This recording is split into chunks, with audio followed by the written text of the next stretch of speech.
September మాసం 2వ తేదీ పునీత విలియం రోజ్కిల్డే పీఠాధిపతి మతసాక్షి. పునీత విలియం రోజ్కిల్డే గారు ఇంగ్లాండ్ దేశ రాజు ఆస్థాన గురువులుగా పనిచేస్తూ రాజుతో పాటు రాజ్యాన్ని సందర్శించి ఆ రాజ్య ప్రజల ఆత్మీయ దుస్థితిని, మూఢనమ్మకాలను చూసి బాధతో అక్కడే ప్రజల మధ్య నివసిస్తూ సృష్టి వస్తువుల పూజమాని సృష్టికర్తను పూజింప నేర్పించి సువార్తా పరిచర్య ద్వారా ప్రజల్లో గుణాత్మకమైన మార్పు కొనివచ్చి ఎందరో కఠినాత్ముల మనోపరివర్తనకు కారకుడై మేత్రాణులుగా నియమించబడ్డారు. క్రైస్తవత్వం విస్తరిస్తున్న ఆ రోజుల్లో ఆ దేశరాజు అన్యాయంగా కొందరు అమాయకుల్ని గుడి ప్రాంగణములో చంపి రక్తసిక్త హస్తాలతో గుడిలోకి ప్రవేశిస్తూ ఉండగా ఈ పునీతుడు అడ్డుపడి రాజు పాపాన్ని తీవ్రంగా ఖండించగా రాజు మనస్సు మారి ప్రభువు శరణు పొంది వీరికి మంచి మిత్రుడు అయ్యాడు. వీరిరువురు కలిసి శాంతియుతంగా రాజ్యపాలన చేస్తూ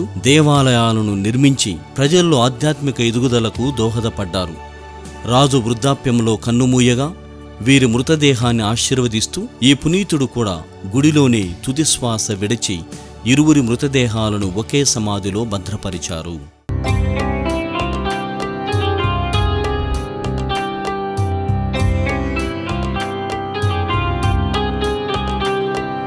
పునీత విలియం రోజ్కిల్డే గారా